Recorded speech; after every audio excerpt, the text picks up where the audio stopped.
mais c'est le café de l'usine déjà? Oh, pardon, excusez-moi. Un tutu? Oui, parce qu'aujourd'hui j'avais un peu le cafard, parce que je vais vous raconter ma vie encore un petit peu. Il y a quelques mois, j'étais encore danseuse à l'Opéra-Théâtre de Metz, et voilà. Quoi? Oui, c'était mon métier, oui, oui. À côté? Non, je gagnais ma vie en dansant, oui. Oui, je m'appelle Pénélope, oui. Mais oui, c'est mon vrai prénom. Pénélope, c'est mon vrai prénom, et danseuse, c'était mon vrai métier. Alors maintenant, ça suffit. Et d'ailleurs, je profite de cette émission aujourd'hui pour inviter des gens qui font un vrai métier. Voilà, donc je mets à l'honneur ce soir des gens qui travaillent dans une maison d'opéra. Ce soir, j'accueille d'abord un maître de ballet, Patrick Salio. Bonsoir, Patrick Salio. Bonsoir, Pénélope.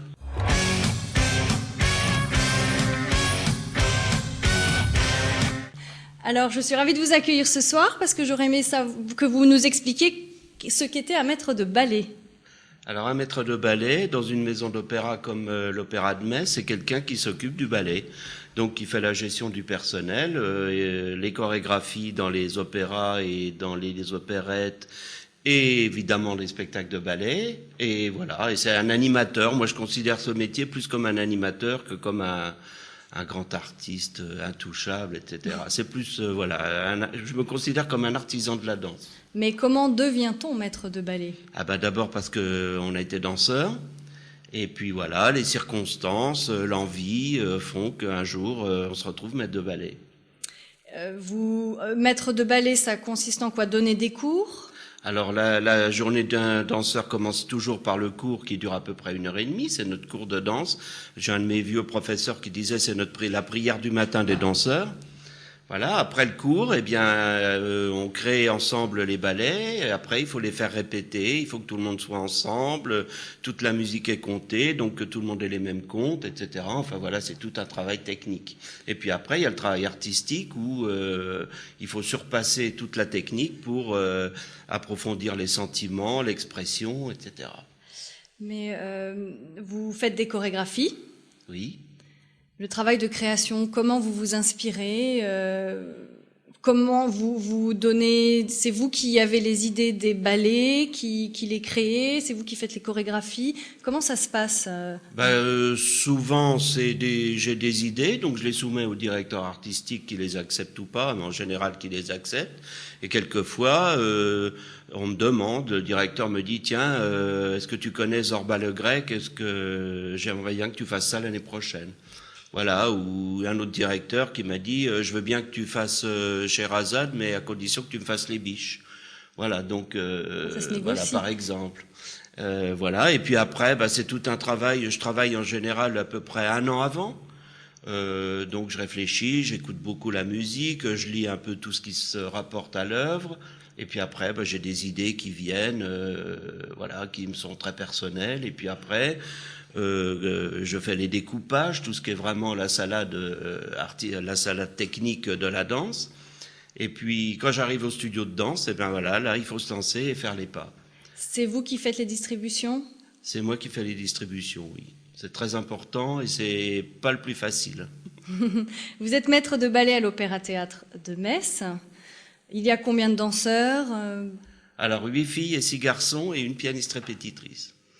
Et les prochaines dates, le prochain spectacle? Eh bien, c'est une œuvre un peu particulière puisque ce sont les saisons de Tchaïkovski, qui est une œuvre pour piano seul. Et le directeur artistique a demandé aux danseurs de faire la chorégraphie. Donc pour une fois, ce ne sera pas moi le patron de ça, mais c'est tous les danseurs qui, sur la base du volontariat, ont fait les chorégraphies. Je crois qu'il y en a une dizaine qui ont accepté de faire. Donc chacun fait 1 morceau, 2 morceaux, voilà, puisque ça représente les 12 mois de l'année, il y avait de quoi faire. Et au mois de juin, fin juin, pour la fête de la musique? Pour la fête de la musique, nous reprendrons des extraits de Sylvia, dont là, c'est moi qui ai fait la chorégraphie. Je vous remercie beaucoup, Patrick Salio. Merci, Pénélope. Tout de suite, la chronique de Piero Galloro. Le thème d'aujourd'hui, c'est le corps de l'homme noir comme objet du désir.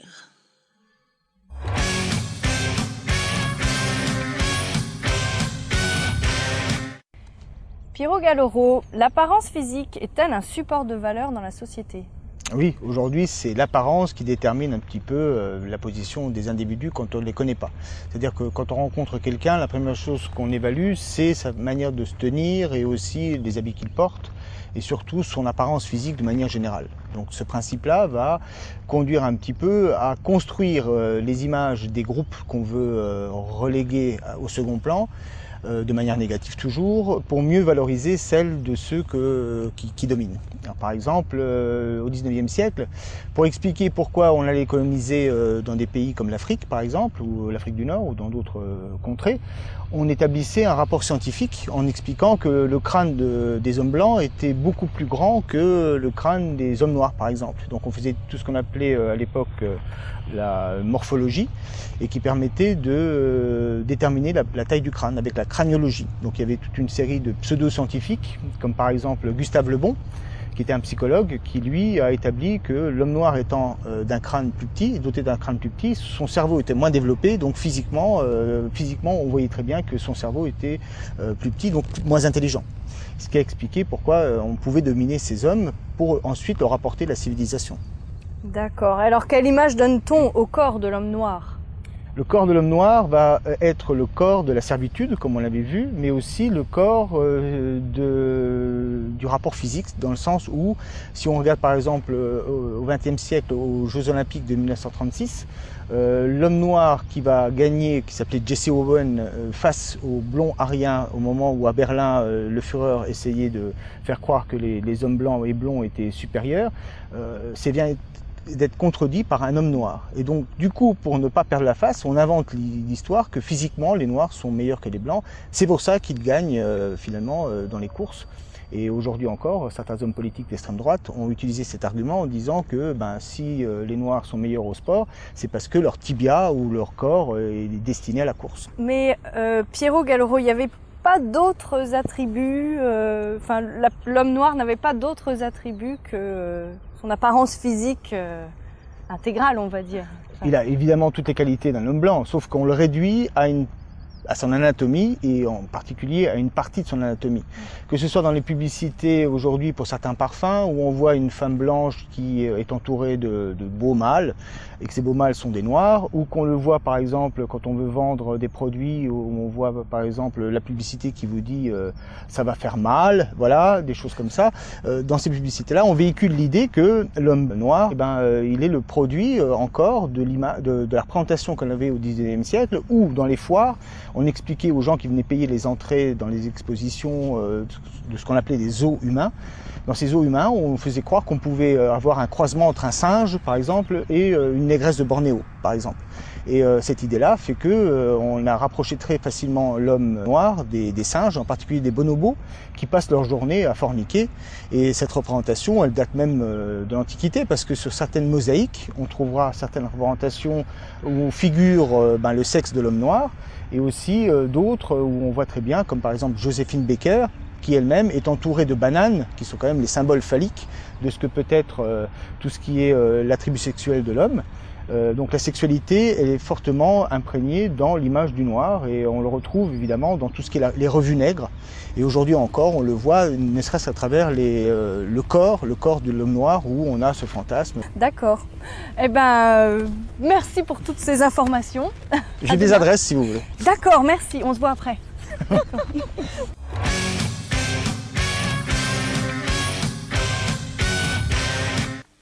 À présent, nous accueillons Jean-Pierre Agnort. Il est chef de chœur à l'Opéra-Théâtre de Metz. Bonsoir Jean-Pierre. Bonsoir Pénélope. Alors, qu'est-ce que c'est un chef de chœur ? En quoi ça consiste ?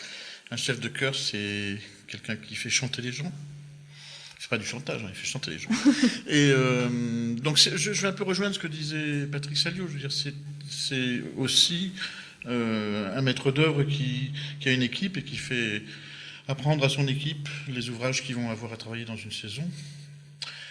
Donc il y a une partie, au démarrage, il y a une partie d'apprentissage qui se fait par des leçons ou des partiels qu'on fait voix par voix, de façon à ce que les gens apprennent correctement chaque voix qu'ils ont à faire. Ensuite, on met toutes ces voix ensemble, donc là aussi c'est un travail technique pour régler des nuances, des choses comme ça. Et Et ensuite, on passe à un travail d'interprétation. Parce qu'il y a quelque chose qu'il faut comprendre aussi, c'est qu'on doit présenter une chose au chef d'orchestre qui va venir en fin de compte diriger l'ouvrage. Bien sûr. Donc, on essaie de présenter quelque chose dont il pourra se satisfaire. Voilà. D'accord. Et alors, à l'opéra, on chante dans beaucoup de langues. Oui. Comment on aborde le répertoire de langues étrangères? Moi, j'ai la chance de parler plusieurs langues, donc déjà, ça me fait un peu moins de travail déjà au démarrage, mais d'une façon générale, maintenant, on demande aux chanteurs de connaître au moins la prononciation de plusieurs langues, déjà. Donc la plupart des chanteurs qu'on a dans le chœur de Metz sont capables de prononcer correctement de l'italien, de l'anglais ou de l'allemand, qui sont quand même les principales langues qu'on a employées. C'est pas souvent qu'on chante en tchèque ou en japonais. C'est vrai, mais par contre, il y a des opéras russes. Il y a des opéras russes. Alors là, j'ai eu, quand on a travaillé Onegin, par exemple, Eugène Onegin, oui. donc de Tchaïkovski, c'est un opéra qui est assez long, il y a beaucoup de textes à chanter, et il se pose beaucoup de problèmes au niveau de la langue russe, puisque c'est énorme la superficie de ce pays, donc il y a des prononciations différentes suivant les endroits, enfin, etc. Donc je suis allé carrément à Paris voir une spécialiste. Oui, là on se fait aider. Un coach russe qui m'a expliqué un petit peu en détail toutes les possibilités de prononciation, et puis après on prend des décisions et puis on apprend ça phonétiquement. Pardon, on apprend ça phonétiquement en marquant sur les partitions directement. Oui, parce que c'est écrit en cyrillique. Absolument. Oui, c'est un petit peu embêtant. Alors, un chanteur qui chante dans un chœur chante dans des opérettes et des opéras. Oui. Quelle est la différence entre les deux? Pour moi, il n'y en a pas, mais on fait des différences comme ça parce on s'imagine qu'un genre est plus petit ou moindre que l'autre. Non, il faut autant de travail dans l'opérette que dans l'opéra, peut-être même plus des fois, parce que l'opérette demande beaucoup plus de travail scénique, que ce soit aux chanteurs solistes ou aux chanteurs du chœur ou au ballet d'ailleurs aussi. L'opérette demande énormément de choses sur un plan de travail dramatique et de travail de danse, parce qu'il y a beaucoup de choses qui sont rythmées par la musique forcément. Donc non, je sais pas. On sait que la musique classique fait peur aux gens. Les gens disent ah non, ça j'aime pas, non je veux pas y aller, c'est pour les vieux. Qu'est-ce qui pourrait faire venir le public et leur prouver que non, c'est pas pour les vieux, que tout le monde, c'est accessible à tout le monde, que ça peut plaire à tout le monde. C'est accessible à tout le monde. Moi, je constate à chaque fois que je fais venir des jeunes à l'opéra, bon, évidemment, il ne faut pas les amener devant une œuvre compliquée à comprendre, etc. Mais si c'est des œuvres assez fortes, ça marche toujours, ils sont émerveillés. On a souvent des classes qui viennent, par exemple, et souvent, c'est eux qui font venir leurs parents après, d'ailleurs, je veux dire. Ça, c'est bien. Oui. Ah, ça, c'est... Mais non, il ne faut pas avoir peur de l'opéra, ni de l'opérette, ni du ballet. C'est du spectacle total, et les enfants, même les enfants pas très très grands, hein, je veux dire, aussi, quand ils sont en face d'un spectacle comme ça, ils sont émerveillés, vraiment. Bon, alors vous avez tout dit. Bon, je vous remercie beaucoup, Jean-Pierre. Vous êtes venu avec 2 chanteurs des chœurs de l'Opéra-Théâtre de Metz. C'est Marion Lebègue et Julien Bel. Et je vous invite à aller les rejoindre au piano. Très bien. Merci Jean-Pierre. De rien.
change de domaine, mais on reste quand même dans le milieu artistique. Nous accueillons une artiste créatrice d'objets en carton. Bonsoir Tine. Bonsoir Pénélope. Alors pourquoi des objets en carton ? Pourquoi pas? On est tellement habitué à voir différents matériaux. Le carton, c'est vrai que c'est un matériau qu'on trouve partout à proximité et qui a plutôt une connotation un petit peu négative. Et j'avais envie justement d'explorer ce matériau en l'embellissant, en lui trouvant une nouvelle noblesse, tout simplement. Et comment devient-on créateur d'objets en carton? C'est difficile à répondre en fait, parce qu'en fait, j'ai fait les beaux-arts, j'ai toujours travaillé des matériaux différents, le béton, le verre, le bois. Et c'est vrai que avec mon parcours, petit à petit, peut-être que j'ai toujours été dans la décoration aussi. Donc c'est vrai que pour moi, c'était quelque chose qui me tenait à cœur. Et puis il est arrivé que j'ai fait des petites boîtes, et les petites boîtes sont devenues des petits meubles, et voilà, ce sont des paravents, des miroirs. Ah oui, vous créez des objets de différentes tailles. D'ailleurs, vous nous en avez ramené quelques-uns.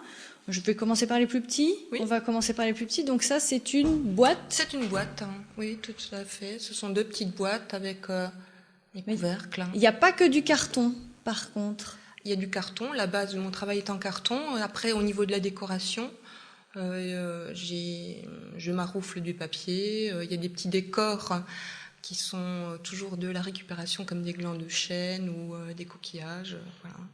Et alors l'autre pièce, qu'est-ce que c'est ? Alors c'est un petit bout de canapé, une table de chevet. Donc là, il est sur des pointes, comme des pointes d'une danseuse. Oui. C'est vrai que c'est un travail très féminin. Et donc, j'accorde beaucoup d'importance aussi au niveau de la finition, des patines. Donc c'est vrai que... De près, on a du mal à s'imaginer que c'est du carton, à vrai dire. Effectivement. Oui. Mais c'est solide ? C'est solide, oui, bien sûr. Oui. Ouais. Parce que vous faites d'autres meubles où on peut vraiment s'asseoir dessus. Des méridiennes, des sièges. C'est vrai que pour des petits meubles comme ça, c'est très léger parce qu'il n'y a pas beaucoup de matière. Pour une méridienne, c'est vrai qu'on travaille dans la masse.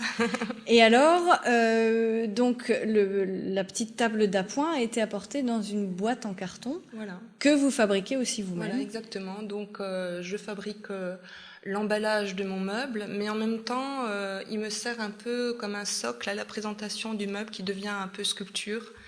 Et donc, c'est vrai que c'est un peu les poupées russes, c'est-à-dire la boîte dans la boîte dans la boîte. Et donc, c'est quelque chose où j'ai toujours accordé beaucoup d'importance à la boîte, parce que depuis toute petite, la boîte, le contenant, le contenu, la part de mystère aussi qu'il peut y avoir dans la boîte, ce qu'elle peut aussi représenter ou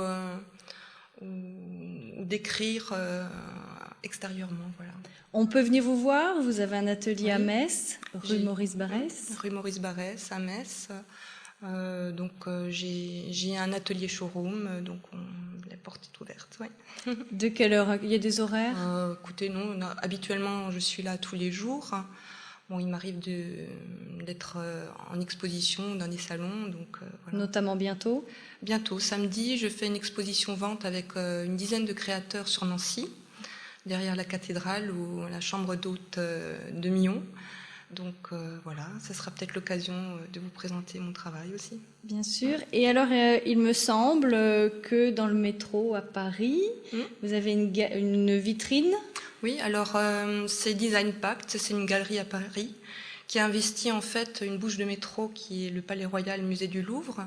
Donc c'est les anciennes galeries Valois qui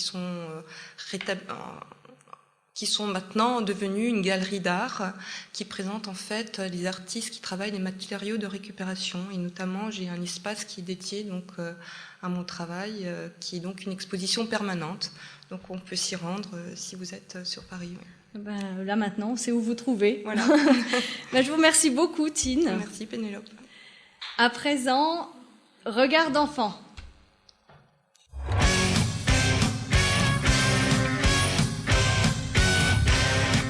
Pourquoi chaque danseuse est importante? Je vais expliquer ça car ceux qui ne font pas de danse et qui osent se moquer sont idiots. Pour eux, la danse, c'est des filles qui dansent sur pointe et qui ont un tutu rose bonbon. Ce n'est pas ça la danse. C'est une discipline corporelle où on se soutient mutuellement. C'est ça la danse. Chaque danseuse est importante car nous avons chacune notre place. Nous n'avons pas de forte et de nulle. On peut avoir des magnifiques ports de bras, mais des pieds horribles, ou l'inverse. Mais il faut s'adapter au niveau des autres. Certains d'entre nous sont entre deux niveaux, d'autres ont le niveau au-dessus d'une autre. Et alors, chaque danseuse a sa spécialité. Par exemple, les souples, celles qui ont le rythme, celles qui retiennent mieux, celles qui dansent mieux en solo qu'en groupe. La chorégraphie des galas est faite pour le niveau du groupe. On place les lignes des plus petites qui sont devant aux plus grandes derrière. Les plus petites qui retiennent mieux ou qui ont le tempo sont devant. Le jour du gala, le trac s'installe en nous. On se rassure, mais aussi à la fin de notre premier morceau, le trac s'évapore. On regarde planter notre prochain morceau, nous nous aidons à mettre les costumes et repartons sur scène jusqu'à la fin du gala.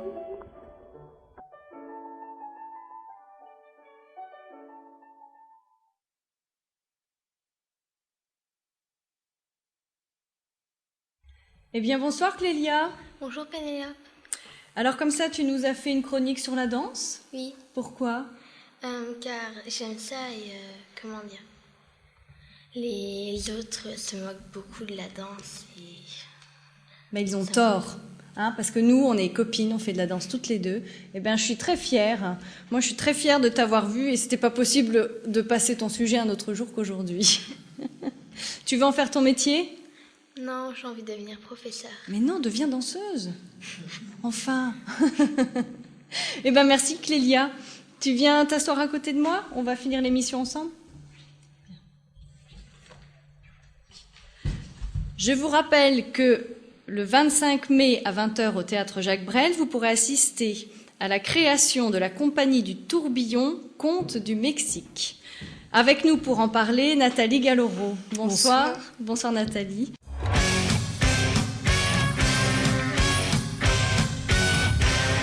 Alors comme ça, vous créez des contes, vous allez raconter des contes.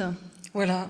Ça consiste en quoi? C'est une spécificité? On est comédien, on est conteur, c'est pas la même chose? Non, c'est pas la même chose, c'est pas le même travail, mais ça n'empêche pas que les deux puissent se rencontrer et donner un genre un peu hybride, un peu bâtard qui nous intéresse bien. Donc on propose une adaptation de La Llorona, un conte mexicain très connu, et donc c'est un conte théâtralisé en fait. Et alors, pourquoi les contes mexicains? Pourquoi avoir choisi C'était une commande, on répond à une commande de Gérard Lavandier, voilà, qui proposait contes et Mexique. Donc dans ma tête, ça fait tilt les deux. Et en fait, ça a été un véritable parcours du combattant. Et oui, parce que c'est pas un choix personnel, donc il faut s'approprier le projet. C'est pas tant ça que la culture mexicaine m'a énormément résisté. C'est une culture voilà, dans laquelle j'arrivais pas à rentrer du tout. Et puis on est tombé sur ce conte, La Llorona, qui nous a bouleversés, parce qu'on peut pas raconter quelque chose si ça nous touche pas, si ça passe pas par le cœur, ça marche pas. Donc il fallait d'abord que nous, on soit touchés pour pouvoir le redonner. Et l'histoire de La Llorona nous a bouleversés, d'autant plus que c'est une métaphore de la conquête du Mexique. Donc ça nous a énormément intéressé, la grande histoire dans la petite histoire, plutôt l'inverse. Et voilà, après c'est parti. Une fois qu'on avait trouvé les deux histoires, c'était que du bonheur. Eh ben, merci beaucoup Nathalie Galloro. Merci. Donc rendez-vous le 25 mai 20h au Théâtre Jacques Brel. C'est ça. Merci. Merci, bonsoir. Eh bien, nous voici arrivés au terme de cette émission. Je vous souhaite une bonne soirée, Clélia aussi, et à bientôt. Au revoir Clélia. Au revoir Pénélope.